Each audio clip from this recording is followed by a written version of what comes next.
This is the Menopause Movement Podcast. I'm your host, Dr. Michelle Gordon. Did you know that menopause is not a medical condition? Your doctor or healthcare provider probably doesn't know this either. Now, I created the Menopause Movement to help women just like you decrease the suffering that menopause can cause. And the Menopause Movement provides world-class transformational education to help women make menopause the best time of their lives. And we've opened up a free video workshop for you to help you make menopause the best time of your life. Simply go to menopausemovement.com/workshop to sign up. Today, we welcome Dr. Wendy Leigh White to the podcast. Dr. White is a licensed naturopath and non-diet HAES nutritionist. She takes a nature cure approach to prevention and healing in her clinical practice, teaching and speaking. She has maintained a clinical practice since 2008 and taught at the graduate level since 2016. In 2020, she was inducted in the Portland Monthly's Top Doctors Naturopath category. Her aim is to empower every one of her patients, clients, students, especially those in larger bodies, to understand the interconnected systems of your body and its specific needs. In this way, you learn to tune into the signals your body is telling you. Only then can you give it what it needs to heal, thrive, and to learn how to not follow your family's medical footprint. Building from a nature cure philosophy, which is food, water, air, movement, relationships, Dr. White specializes in developing personalized lifestyle plans that align to your unique genetic makeup and lifestyle. She enjoys coaching people who are needing support with allergies, digestive issues like irritable bowel syndrome, diarrhea, constipation, and their relationship with food. Despite her full schedule of patient care and university teaching, the times that Dr. White is most passionate is when she is speaking to groups about the body's innate ability to heal itself and keep itself in balance when supported appropriately. During the podcast, we talk about what is a naturopath versus traditional doctors, Dr. White's philosophy in approaching patient care, her perspective on weight loss, the importance of trusting your body, the role stress plays in getting healthy, her top tips to improving sleep, how to check in with your body, the basic foundation of food, the importance of homeostasis, and stay to the end to find out the foundation of naturopathic essentials and how to reclaim faith in your body. At the end of the episode, make sure you visit drmichellegordon.com/podcasts, where you can find the show notes, plus the links to the books and resources mentioned in this episode. And if you enjoy the episode, don't forget, subscribe on YouTube and like and subscribe to the podcast wherever you get your podcasts. So you're always the first to know when each episode is released. And thanks for all the 5-star reviews. If you haven't left a 5-star review yet, or any review, I don't know what you're waiting for. Please take the time to review the podcast, because this helps it to get up and rank, help more women to find it during the disruption of menopause, because no one should have to go it alone. Thanks again for being a part of the menopause movement. Now let's get to Dr. White.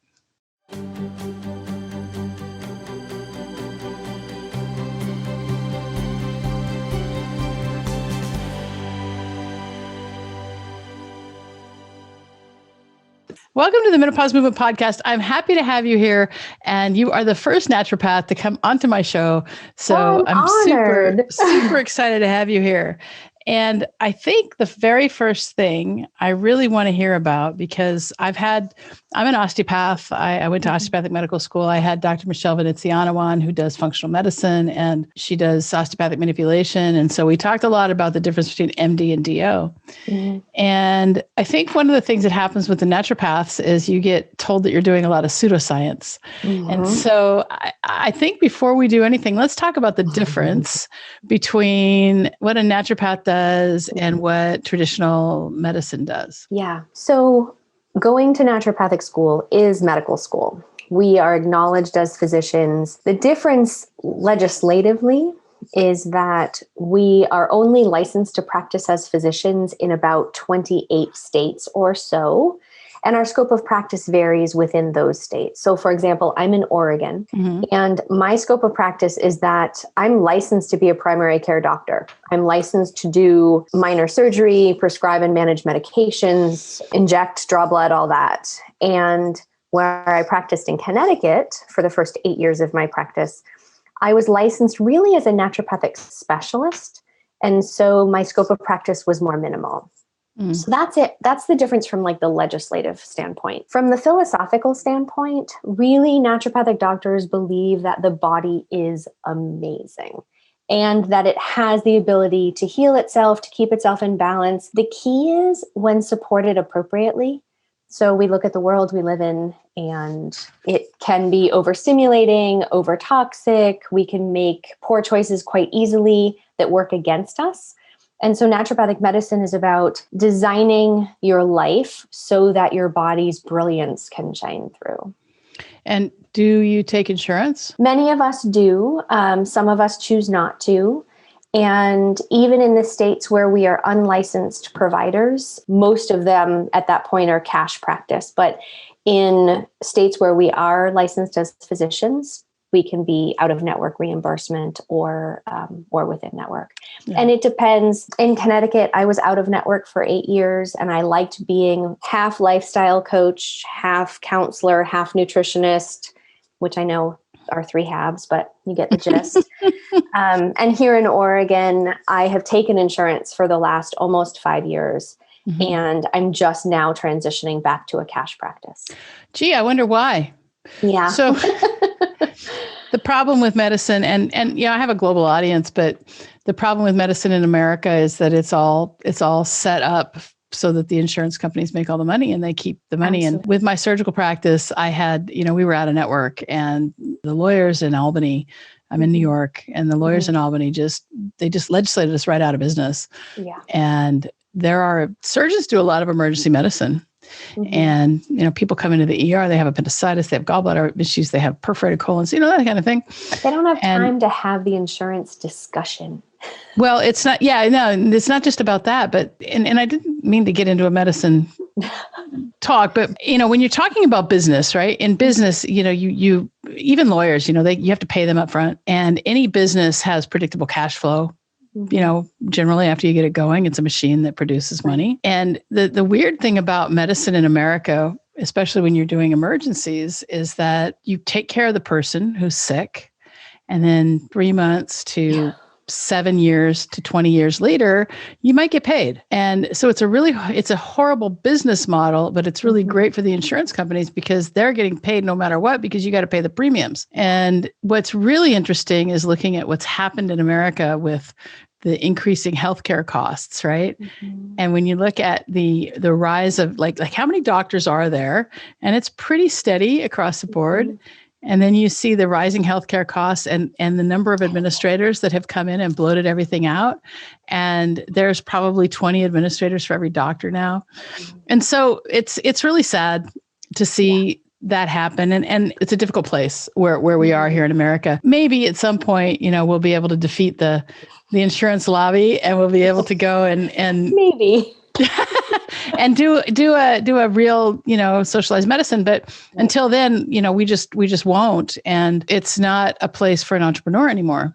You want to be a cog in a machine, you can do that. Yeah. Right. And the naturopathic doctors who do well financially really do fall under the medical model of insurance. They have shorter visits, they have higher turnover. And for those of us who choose not to take insurance, my first office visit is 75 to 90 minutes long. Sure. My return office visits are 45 to 60. And it's just so incredibly difficult to get reimbursed for that time. And I'm not willing to negotiate on that time.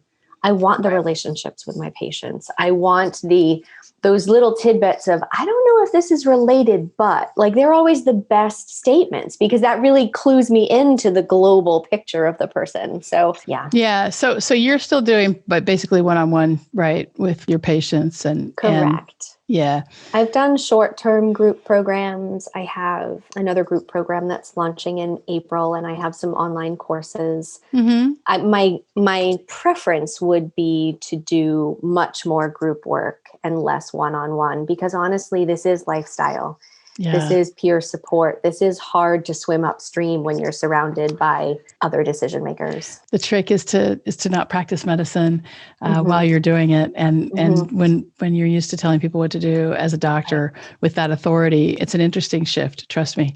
Yeah. Yeah. I'm We're playing with naturopathic health coach, naturopathic lifestyle something, something to, yeah. again, like you say, get away from that practicing medicine doctor one-on-one. Right. Yeah. So, like in my program, I talk about science and I give options for supplements, Mm-hmm. but I don't recommend really. I will be because we're going to have our own supplement line. I'm super excited about that. Fabulous. But right now, the whole idea is to show everyone that suffering is optional in menopause and, move people away from mental misery, the menomate way. Mental misery. I love it. Yeah, it is. It's mental misery. I mean, we do, are you in menopause or anywhere near menopause yet? I am beginning to feel the shift. Yeah, the shift. Yeah. So it's really interesting because, one of the things that women complain about in menopause, and the number one thing is weight gain. Mm-hmm. Weight gain, and then they look in the mirror like, what happened to my body? Who am I? I don't know who I am anymore. Yeah. And so we address that. Yeah, exactly. It looks like why don't my clothes fit anymore? And how come I'm eating the same and moving and my weight won't shift? And I'm sure you hear that. So what is your number one tip that you give women when it comes to weight loss? I don't do weight loss. You don't talk to them about weight loss at all? I say trust the body. And as your body is shifting, if you are continuing to do all the things that support you, relationships, movement, minimal chemical exposure, nervous system support, nourishing foods that work for you, if your body shifts, then trust that there's a purpose for that. That's nice. And it's not what a lot of people want to hear. Not everybody is meant to work with me. I definitely have more of a weight neutral approach where I just trust the brilliance of the body, whether your body needs more fat cells to support the lack of estrogen production in your ovaries or whatever the science is behind it. I trust that the body has brilliance and it knows what it's doing. No, that's great. What I think when we get like stuck in a goal, I need to lose 100 pounds. And then we start to judge ourselves around that goal rather than just be living our lives. Right. Because the time's going to pass anyway. Yeah. And if you're feeling well, if you're able to do and participate in your life in the way that you want, the weight is a number. And so if someone's coming to me postmenopausal or otherwise and says, I want to lose weight, my comment is, you know what? Let's move you towards health through your movement, your relationships, your chemical exposure, your nervous system, your nourishment. And as you move towards health, your weight will do what your weight will do because your body's brilliant. It knows what it needs. It knows how to function when supported appropriately. And that's a hard pill to swallow. Not everyone is okay that they are 10, 20, 50 pounds more than they think they should be. And that's the challenge, is that mental emotional piece. Sure. Well, you're never going to get, I have friends who help people what they say, lose the weight between the ears, because you're never going to get to where you are until you change your mindset. And people don't like to hear that. You're never going to get to where it is you want to be, but you have to become somebody else. You have to become that person. I always like to say that, the person who loses 100 pounds, it doesn't happen overnight. It happens in a decision to be somebody different. And then that person starts taking action. Yeah. And it's that action, it's that day-to-day habit creation that's the most important. Right. And behavior change is hard. And we think that, we're always thinking about like, I want to change this, I want to change that. And then we all end up falling back into our old habits. Like, I want to get up at 5 a.m. So I do it for 3 days in a row and then I'm really tired and I stay in bed until late. Right. And so the thing about behavior change that's really important, and I want the audience to hear this, is that behavior change takes it's not 3 weeks. You hear these stories about changing a habit takes 3 weeks. That's not true. It takes 90 to 365 days to actually make meaningful changes in your life. And it's with intention, and you're going to have setbacks, and you're going to be going forward and you're going to be going backward. And it's messy. It's just really messy. Yeah. I often equate it to our default patterns being groomed cross-country ski trails. really easy to stay in. If we're on autopilot, that's where we go. That doesn't mean we can't veer off and create a new path. Our nervous system can do it. We can do it in the snow. It's tough that first time, but then it gets easier and easier and easier. And then it snows and the old pattern gets filled in and this new pattern becomes the default. But it does take time. Yeah. Yeah. It takes a lot of time. Absolutely. And so you are the non-diet doctor. I am. I mean, that must be refreshing though. Some people, we're not for everyone, right? Like I know my approach is not for everyone. Nope. And I'm like really blunt and I'm going to tell it like it is. And that's fine, because if there's plenty of menopause coaches out there, there's plenty of people teaching menopause. It doesn't have to be, I'm not the only one, which is great. So same thing with you. I mean, if somebody comes to you and says, I really want to lose weight, and you say, I really want you to accept your body. Right. Often it's too big of a disconnect. Yeah. But sometimes we can talk about, so they come into my office and I really want to lose weight and they've been on these diets and their weight has been up and down their entire lives. My emphasis is, how stressed have you been? It's really not possible to be healthy, because I believe health is mental, emotional, spiritual, and physical. It's not possible to be healthy if you're full of anxiety, unable to be nourished, and your nervous system is just acting as if there's a tiger in the corner of the room. Yeah. So when someone comes and says, I've been dieting in the past, I just want to lose weight, this is the conversation we have of, let's just take the pressure off. Let's talk about how sleep affects metabolism and how ghrelin is one of the hormones that regulate hunger and satiety, and it's regulated during sleep. So let's take the pressure off, like fighting what you're eating. Let's talk about, hey, if we improve the quality and quantity of your sleep, you feel as though you're more in control of the choices you're making. You feel as though you're not having to battle. So that sleep piece is one example, but we look at sleep and movement and all of the other things. And so it's not that I'm saying that we aren't setting guidelines as far as the non-diet approach goes. Right. But rather than having the emphasis on external rules like a diet would be, we really put it back on, well, how is your body responding to X, Y, or Z? It's a lot of reflection. It's a lot of quiet time. Many people don't know how to check in with their bodies. And often I think, what's your gut telling you? So many of us are so disconnected from our gut and our pelvis that we don't have that ability. So I'll say, hey, how's your left piggy toe doing? Hey, can you tune into your left shoulder?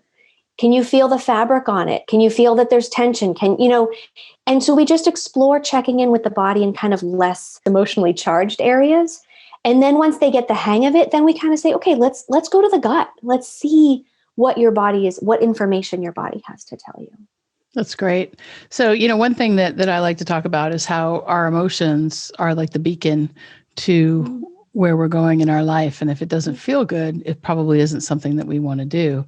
Now, there's a difference between feel good and comfort zone. Right. And so I'm not going to tell anyone that it's, you want to stay comfortable, because oftentimes you're going to get the best results when you're just a little bit scared, but and a little bit uncomfortable. That's what changing habits does. But at the same time, you want to feel, you want to feel a little stretched, but you also want to feel like some anticipation and joy about it. So if it's feeling super heavy, like there's a big, weight down, then, you got to look at that. But I want to just go back. I want to kind of unpack something. You talk about improving sleep. And the first thing that came to my mind was like, yeah, well, menopause, I wake up 12 times a night and, not only do I have to pee, and, if you want to understand a little bit more about like how to stop peeing so much at night, go and watch my podcast with Dr. Veneziano on the healing power of the tongue, because we talk about how to, tape in your mouth and the things that can happen when you do that. But so there's this whole like connection between brain fog and sleep.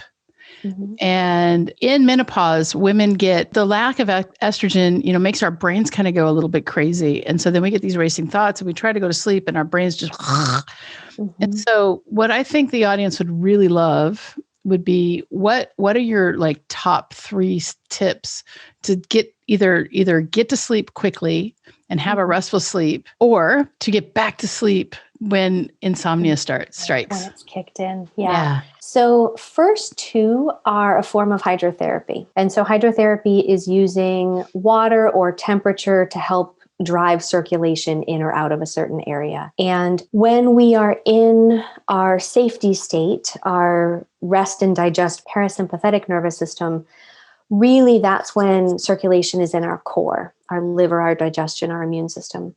So castor oil to the belly at night, really in the evening before beds for about a half hour, can help draw circulation to the core, which helps the body switch towards parasympathetic nervous system. Doesn't that taste awful? Oh, it's not oral, it's topical. Castor oil to the topical belly. Yeah. Orally, it induces diarrhea and it's not very friendly to the body. This is topical only. Thank you for clarifying. I would never drink it. Yeah, no, it just means that you're applying castor oil from your bra line to your hip bones, the whole rectangle, and then you snuggle with a hot water bottle for a half hour. It draws circulation to your core. By going over your right lower rib cage, you're increasing circulation to your liver. So you're going to increase the products of detoxification and clearance. Mm-hmm. And most people find that they will sleep not only a longer duration, but a deeper sleep and a higher quality sleep when they do castor oil in the evenings. So where do you get castor oil? Any grocery store. Even here in Portland, we have, even in the Safeways and Fred Meyer's and natural grocers, they'll have it in the pharmacy area. Again, not for oral, just for topical. Yeah. It is a mild irritant. And so when it soaks into the skin, it increases circulation wherever you put it. And, kind of linking back to your comment before about science-based, there's quite not an abundance of research on topical castor oil use, but enough that it's supported scientifically. And I kind of blend science with folk, and I trust history and I trust science to merge. Yeah. So that's number 1, is the castor oil to the belly in the evenings. With a hot water bottle. With a hot water bottle or a heating pad, but I like to not be plugged in. I like the coziness of the hot water bottle. Sure. That just opens your pores and allow the castor oil to get in more easily. Mm-hmm. The second is warming socks, which is another hydrotherapy option. Now, do you know warming socks? No, but I can't stand socks. I can't wear socks at night. No way. And that is the one population for whom this does not work. And in the beginning of my career, my mother-in-law made a funny joke of, when do I wave the dead chicken over my head? Because she thought it was so woo-woo to think about doing this. But I told her she couldn't knock it till she tried it. And now she's a believer. So warming socks is you start with warm feet. You get white cotton ankle socks wet with cold tap water, and you wring them out really well. So they're cold and they're wet, but they're not super drippy. You put the cold socks on your nice warm feet. Hang in, don't knock it yet. I'm not. Cover them with wool socks. If you're watching the video, you see my face, but if you're listening, I'm making a real icky face because putting wet on my feet at night is I'm cringing. Tough. It sounds tough, but here's the physiology. When you're warm, your vasculature is open. Right. When you put those cold socks on, everything goes and constricts and pushes blood up. Again, passing it through your core, activating some parasympathetic nervous system. All night long, that vascular pump happens. You wake in the morning and your feet and your socks are warm and dry. And again, because we are increasing circulation, you're increasing detoxification, you're increasing your ability to filter, your immune system to pay attention. And most people, other than those who cannot sleep with anything on their feet, most people find that they actually sleep quite well when they do warming socks.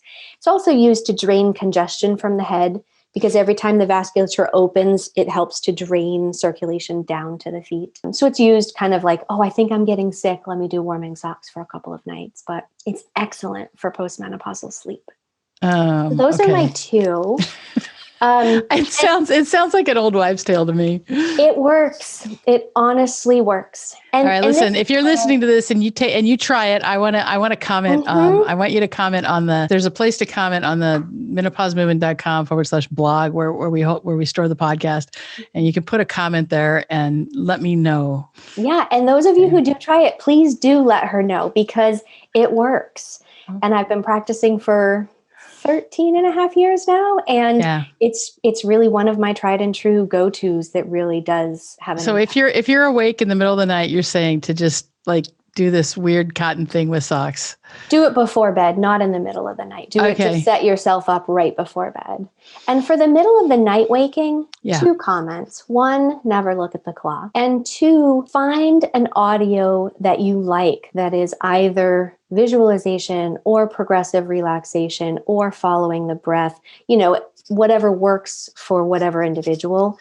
But those are the best when you can have something that you can really focus on to take that emphasis away from the chaos that might be happening in your head and really give yourself a point focus. I like that idea. And every once in a while, I'll wake up in the middle of the night and I'll start listening to an audiobook. Mm-hmm. And sometimes it's something I'm really interested in. Like I'm currently listening to one of Brene Brown's books, which is fantastic. And so I'm like, oh, this is really good. And I wake up, right? But then Audible also has these books like Tony Shalhoub reading about the history of mathematics. And it's just such a and then there's like this Voltaire piece, which is a whole bunch of measurements of somebody's head. And it's, and so the other night I was listening to that. Yeah. And it was just like, oh, this is really boring. Which is fabulous, because I can totally see getting into the Brene Brown book, and then that's going to decrease the likelihood I'm going to go back to sleep, right? Yeah. Get something boring on there. Perfect. Yeah. Tony Shalhoub reading the history of mathematics. Well, back in 18, whatever, the Greeks and Pythagoras, the Pythagorean theory, blah, blah. So yeah, but when I was really struggling, the better visualizations. And then I use Insight Timer a lot. Mm-hmm. And there's one called Yoga Nidra for sleep. And there's a lot of Yoga Nidras, but the one that's the most popular is the one that I use. And it's just great. I'll use it on an airplane if I need to sleep on an airplane. Mm-hmm. And it just, I don't know what she's doing in there, but I've never made it through the whole meditation. I always end up falling asleep. So that's awesome. So you've got this health at every size philosophy. We've talked about that a little bit. Yeah. And I think it's important that if you are, let's say you're a menopausal woman and, you're not feeling that great and you're having a lot of symptoms, you're carrying extra weight, whatever, and you smoke, right? The first thing we have to do is say, let's stop smoking. Absolutely. And whatever consequence comes from that, if you gain 50 pounds, if you, whatever, that carrying around extra weight is better than putting that toxic ember in your mouth every day, multiple times. Okay. Agreed. So when I was operating as a surgeon and people would come to me for hernia repairs and they smoked, I'd say, listen, if you're smoking, I won't operate on you. I just won't, because the likelihood of you having a recurrence is much higher, but you can go find some other surgeon who will operate on you. And people who had maybe, colostomies. So for the audience, we do a colostomy or an ostomy when it's the safest thing to do. So oftentimes if somebody comes in with a perforation of their gut somewhere, we have to bring the gut out through the skin. And if they were a smoker, I wouldn't reverse them. I said, we're going to do a nicotine test. And if the nicotine test is positive, I can't do it because there's like higher chances of recurrence. And that was a personal belief. And there are plenty of surgeons who would do it. And I was like, go to somebody else. That's fine. But I really have this whole, we want to believe the government, right? We want to believe the government. I mean, and we can get into a whole nother conversation. We can get into nutrition in a little bit. I mean, I actually had Dr. Kate Shanahan on the podcast, and she's coming back, and we were just talking about deep nutrition and the fat burn fix, and that's just some amazing stuff. But what you think about like what happened with tobacco and how tobacco is this really great product used in a certain way. And the way it was always used was very, very spiritual, right? Ceremonially. Yeah. And then it wasn't like a habit And then we saw the addictive potential. And then, because America is the home of the corporation and the land of the profit, that's what happened. So we started recommending things. Doctors were smoking, saying, oh, these are the best cigarettes. How relaxing. Yeah, right. Same thing with sugar, right? And we know sugar is just deadly and horrible. And so as we grow up and start to realize that the government really doesn't have our best interests at heart, they have the best interests of the lobby that's giving them the most money. It's important for us to really kind of sift through the information and say, what is best for us? And that's why I like Dr. Kate so much, because seed oils, manufactured oils, are specifically very, very toxic. And if you do nothing else, if you're already off cigarettes, and even if you aren't, the seed oils are probably what's causing this generation that's coming up, now to have a lifespan that's shorter than the one before, which is sad. If you think about from a food perspective, if you think about really trying to emphasize foods that grandparents, great-grandparents would recognize, and really that's just the basic foundation. And I do want to say that I don't believe we have to be perfect in that. I believe that we do have resiliency. We do have livers to detoxify. We do have kind of that homeostatic balance. When we swing one side, our body has the ability to bring us to center if we're not too far to one side. And so if we can make minimally processed choices most of the time, I think that's what we need to do. I don't think it has to be 100%. I can never eat X, Y, or Z. But I do think that it is good practice to say the food. So I have a master's in food science. I was in the food science industry before I became a naturopathic doctor and got a second master's of nutrition. Let food be thy medicine. Or thy poison. And I rarely use poison or toxic because those polarizing terms can very often feed that anxiety that people come to me with, right? And so we do have conversations about the fact that we are designed to eat real food. And that doesn't mean we have to not vary from that at all. But if most of the time when presented with the choice, we can choose the minimally processed, minimally refined, because, those vegetable seed oils you were talking about, if you think about the amount of processing required to extract oil from corn, you understand that that's not something that naturally occurred at that quantity for our biology. Yeah, no, that's great. So what I loved what you said there is that you don't have to get it perfect. No. And one thing is when we say, you can never have this again, right? What do we want to do? All we do is focus on just this is what you can, And so I've been on this experiment for the last 35 days of eating my body weight in protein. Because it's something I'd never done before. And it isn't a diet, it's just a different way of eating. And it's been really interesting to see myself doing this and 10 pounds down, and I feel really good. I have, but moving to a fat burn state from a more of a carb burn state was a little bit difficult, I will say. But the thing is that if I said to myself, you're never going to have a cookie again, the only thing I would think about is cookies. Absolutely. And so usually when I do something like this, I give myself an end date. It's either an end date or it's a date where I can just go and do whatever I want. Be more flexible. And what we have is it's really funny. We're in the pandemic, and we're so isolated in the pandemic, and we have a bubble of people that are in the house. We have a trainer, and we've got a nurse practitioner my wife works with, and so every Friday night we get together, and it's gotten us through the pandemic. It's we get together, and we all get tested, and so we're not spreading. You're a small bubble. It's a very small bubble. There's 6 of us. And we get together, we have dinner, and it's been the savior of the pandemic for us. And I can see, I had this realization, maybe a little epiphany a few weeks ago where I was like, I got super emotional because this community is what's getting us through. We're all doing it, but eating, we get together and we eat. So there's so many emotions that are tied to eating. And this is what I'm trying to get back to, health at every size. And for me, it's the Friday nights is the time where I can just go off plan a little bit. And my son's birthday falls on a Friday and he wants to have fried chicken and waffles. And so when that day, so I'm thinking ahead to that day, that's the day that I'll be able to have, a little bit extra. So but that's always, it's like mindset hacks, right? To get yourself going as you make changes. Yeah. And it's always interesting to me when someone knows that a food is an irritant for them, whether it's a single food or a category.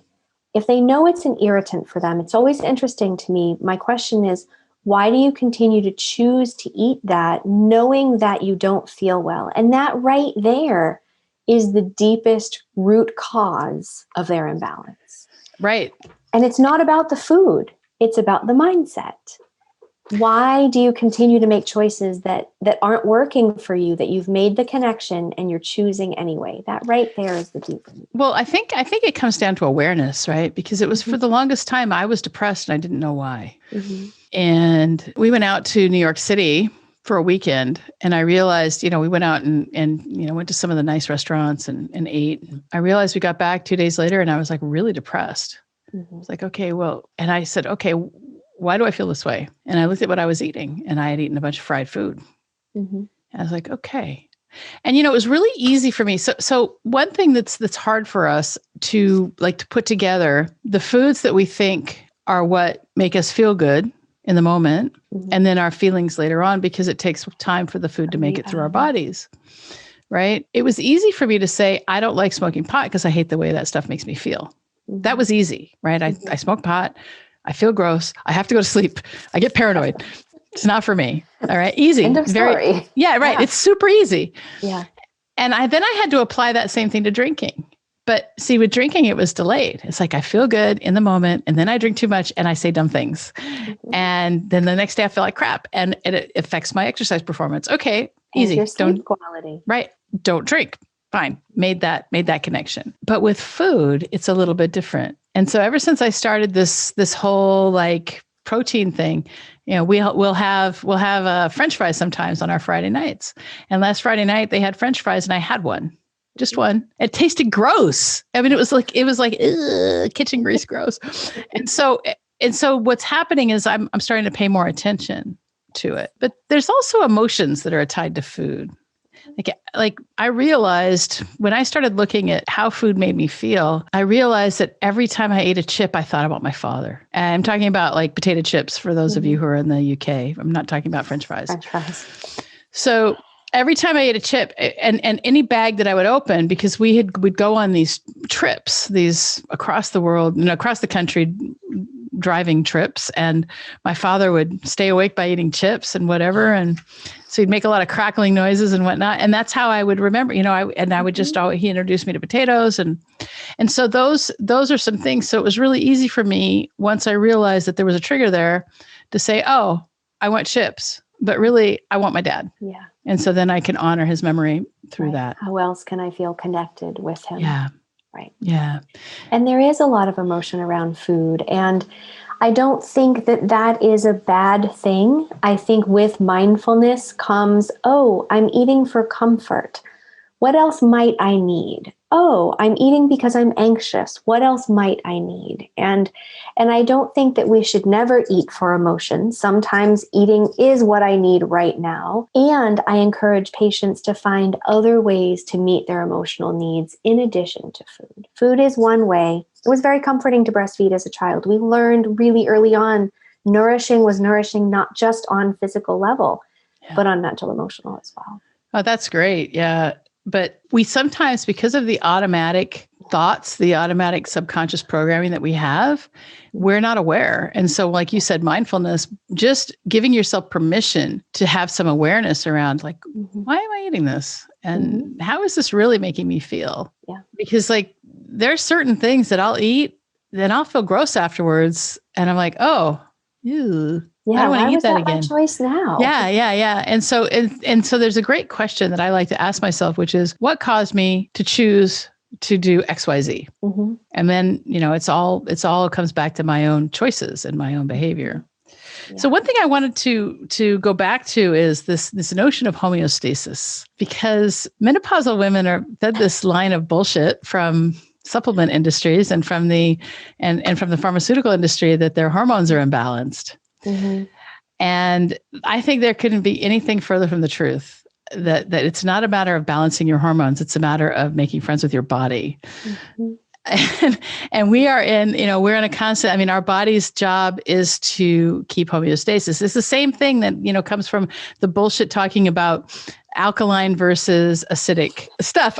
Our body is going to keep our pH at a certain level. And if it changes by 0.1, we're in the ICU. Mm-hmm. it's alkaline versus acidic is like one of the biggest myths ever. And the other one I think it comes to thinking about menopause as a hormone imbalance. Right. And so how do you manage that?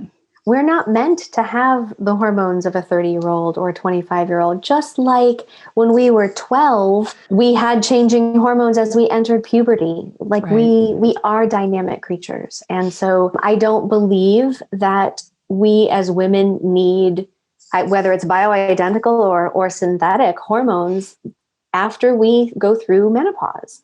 I don't believe that we have anything that has to be fixed. I think we can support the transition. We can support our detoxification through the liver, because if our livers are overwhelmed by all of the crazy environmental toxins that we're exposed to, I think that we can support the body to transition.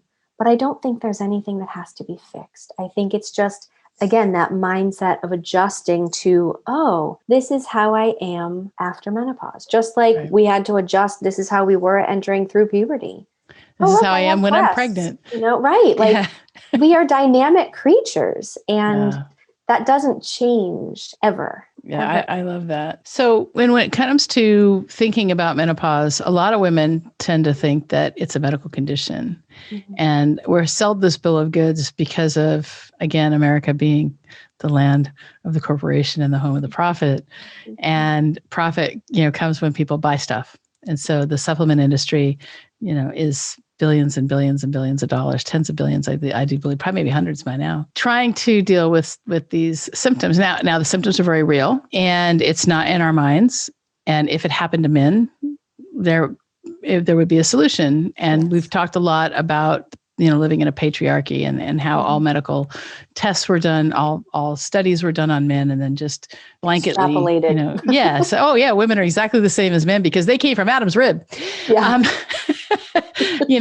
That's the puritanical kind of bullshit that came from, you're in the Pacific Northwest. It's very religious up there. I grew up in Portland. I grew up in Richland, Washington. There's a church on every corner. The center of the Tri-Cities. state? No. So it's like near Hermiston.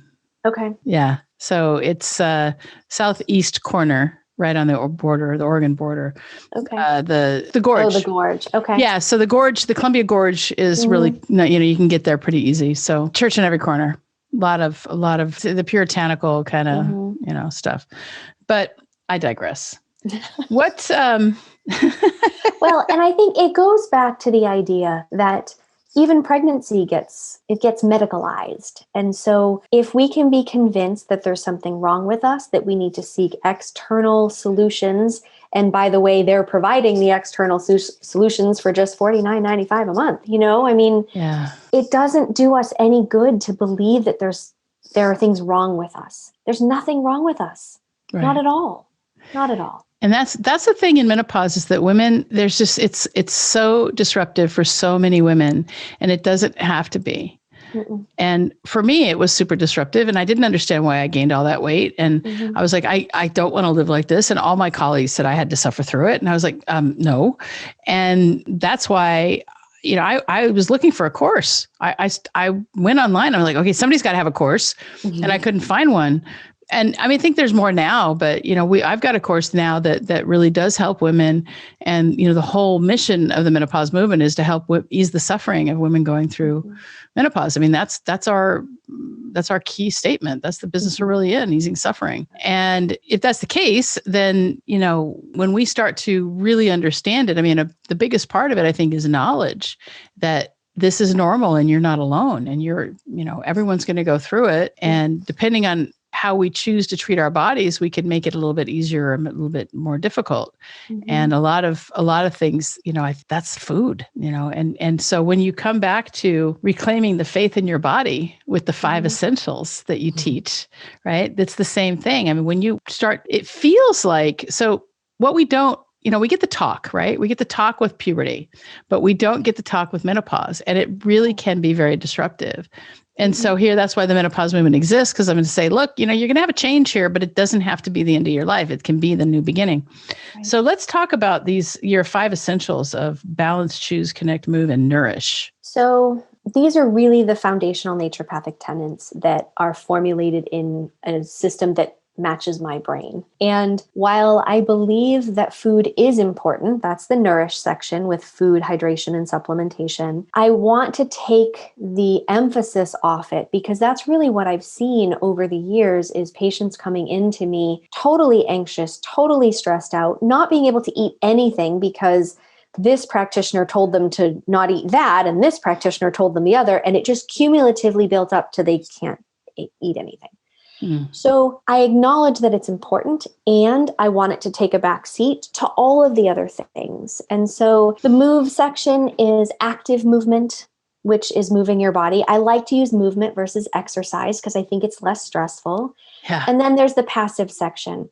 That's where lymphatic drainage, massage, hydrotherapy come in, because it increases circulation, increases immune function, but you're not physically moving your musculoskeletal system. So that's nourish and move.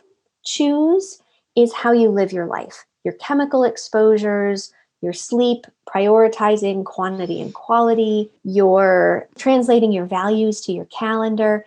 It's all really how you're setting your life up. Are you living in a crazy cluttered space? Have you really chosen to design your space in a way that makes you feel safe and comfortable? Kind of leading into that nervous system piece. The balance. If we're always in parasympathetic nervous system, go, go, go, fight or flight, respond, threat, etc., we're paying attention to our brain and our muscles, not our core. When we can switch towards that parasympathetic safety versus the parasympathetic overwhelm, but the safety when we can really emphasize the digest, absorb, detoxify, and eliminate. So that's our nourish, our move, our choose, our balance, and then connect is the relationship with self, with others, and with something greater. That something greater doesn't have to be religion. It can be humanity, nature, social justice, but we must feel as though we're a very tiny part of something bigger. And we can't have physical health without mental, emotional, spiritual health. So it's all connected.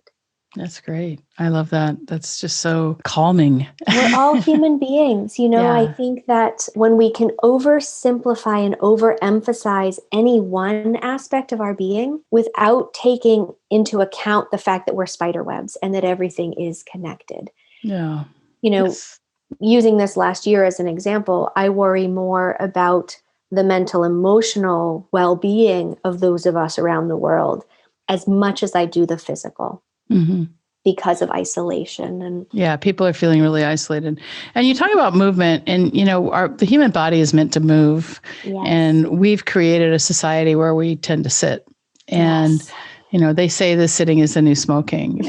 And one thing that I really like is there's a woman by the name of Myrna Valerio, and I can't remember. She wrote a book. She's a plus size athlete, and she wrote this book, and it became the Kindle first reads, and she already had a following, but now she's an influencer because of this, and she had a whole bunch of deals, and it's just been really beautiful to watch her because she's like, I don't want to lose weight. I just like to move. And that's what I want to remember. Let's see if I remember the name of her book, because it's really a great book. Go ahead. And we're all individuals, so that there are some of us for whom more gentle movement, swimming, hiking, walking, yoga, tai chi is the perfect movement. There are others for whom that high intensity, more extreme works super well. And again, it's about learning to tune in. Oh, how do I feel? Rather than applying anyone's external rules. Oh, I love that. What type of movement feels good for me? What type of movement doesn't wipe me out so much that I need a nap or get a migraine, right? Like it's individualized, just like the food, the nervous system. Yeah, I'm the type of person, I like pushing myself. And so I'll go for long runs, and, I've done centuries on my bike before. That means 100 miles. And, and now I just train. I mean, it doesn't matter whether I'll run, and I was swimming for a while, but I'm afraid to go to the gym still, so I just work out at home. But that book is called A Beautiful Work in Progress by Myrna Valerio. And it's a collection of essays really around what it's like to move and be a big woman. And it was really beautiful. And she, at the end of it, she put a keynote or something, and just talking about how our bodies are meant to move. And so I think it's a really great perspective for someone who maybe doesn't move.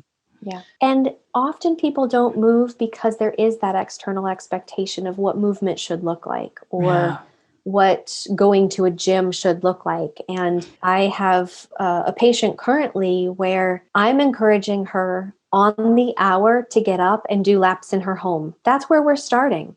It doesn't have to be complicated. It doesn't have to require a membership or fancy equipment. It can get to that if that's what feels good, but it doesn't have to.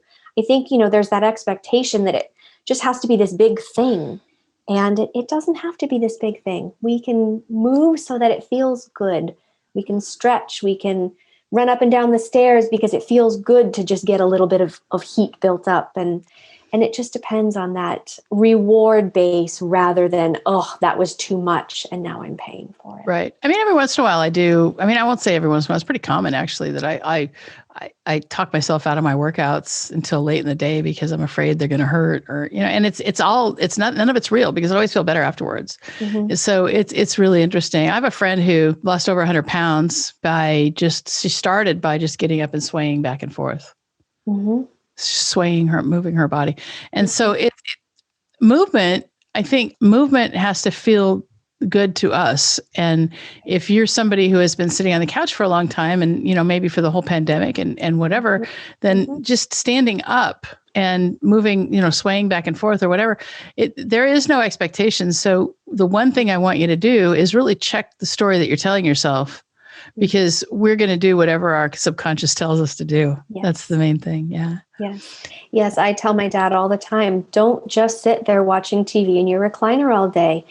Even if you're convinced that you want to watch TV all day, that's your choice.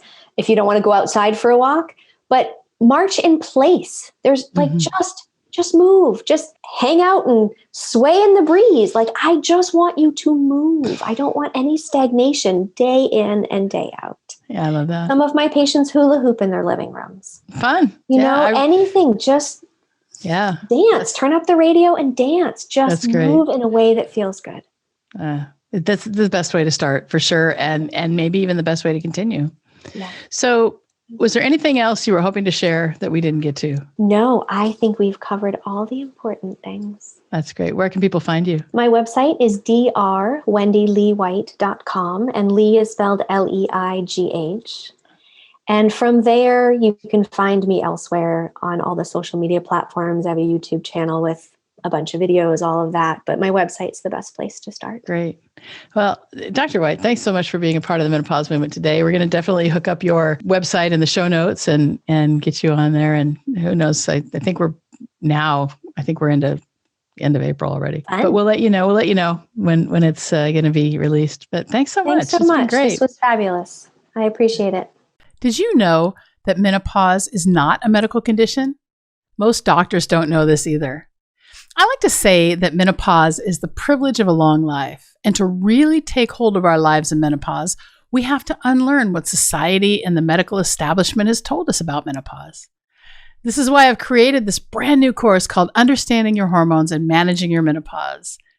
I want to show you how you can get on top of your menopause right now so that you can start to see it as the best time of your life. Now, this course is valued at $500 and is in the beta testing phase. And we're currently accepting applications for women to test it out for us at no charge in exchange for feedback and testimonials. But the best part is, because you're a podcast listener, you can bypass the application process and go straight to the front of the line. To register right now, simply visit menopausemovement.com/hormones, and we can get started together right now. Remember, you can get started right now at no charge to you in exchange for feedback and testimonials when you go to menopausemovement.com/hormones. And I'll see you inside the course. Thanks so much for being a part of the Menopause Movement.